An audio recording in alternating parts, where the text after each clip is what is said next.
Thank you. I just wanted to clarify the unilateral NATO deployment that President Biden mentioned on Friday. Is that in addition to the 8,500 U.S. troops that have been put on prepared to deploy orders as part of the NATO response force? If so, how many more troops are we talking about? Jeff, essentially the answer to your question is yes. The 8,500 troops that we talked about last week are part of our contribution to the NRF. The NRF has not been activated. What the president was talking about was the potential for additional U.S. troops to bolster the capabilities of some of our eastern flank NATO allies. I don't have a specific announcement to make with respect to that in terms of how many, where they would come from, or what country they might, or countries they might go to. When we have something to speak to like that, we'll obviously talk to you about it. But as I said at the outset, we're in active consultations with allies about the needs. So right now, we just don't have something specific to speak to, but that's what the president was referring to. The other thing I might just remind, and again, this is nothing new, I've said this before, is that an option available to us is to use U.S. forces that are already in the European theater. You don't necessarily have to flow in forces from the States or from even other theaters. We have tens of thousands of U.S. troops on European soil, both in a permanently based environment as well as on rotational orders. And so we're taking a look at the whole menu of opportunities available here and units available, and then we'll work that out individually with each NATO ally as appropriate. Well, thanks. I know you don't have a number. Can you ballpark it? Can you say hundreds, thousands?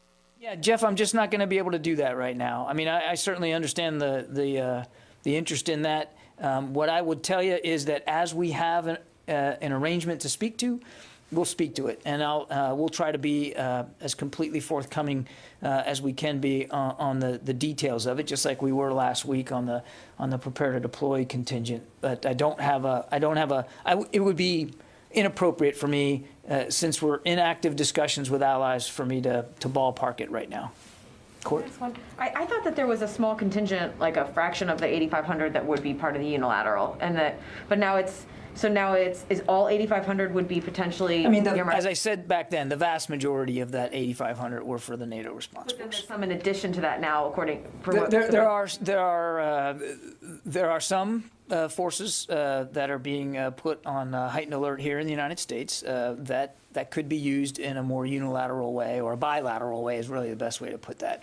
But again, I just don't have anything specific to speak to. The vast majority of the ones we've already talked to are designed for the NATO response force. So I'm just trying to understand if we're talking about now more than 8,500 that are on prepare to deploy for both, when you consider both the NATO and the unilateral. Am I misunderstanding it?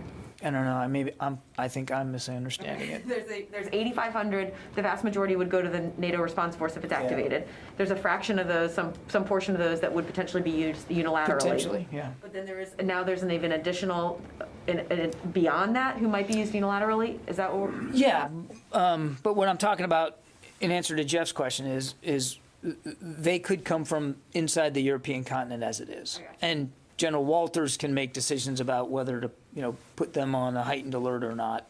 And obviously, he's working his way through those kinds of decisions right now. So I guess what I'm trying to say is that when it comes to bilateral agreements or arrangements with NATO allies, if they need additional capabilities, if they would want that, then we would work it out individually with each nation to make sure that we're meeting the need as best they desire and can accommodate. And some of those needs, and again, I've said this before, will likely come from actually on the continent. You don't have to necessarily deploy from the States. But we want to keep as many options available to us as possible. And a lot of that, Court, will be, quite frankly, the decision about who goes and how many and where from will actually come from these discussions with the allies themselves. What do you need? What do you think, what would be most helpful to you? And how fast do you need it? And how long do you want it? And all those kinds of things would be settled on an individual basis with each of these countries.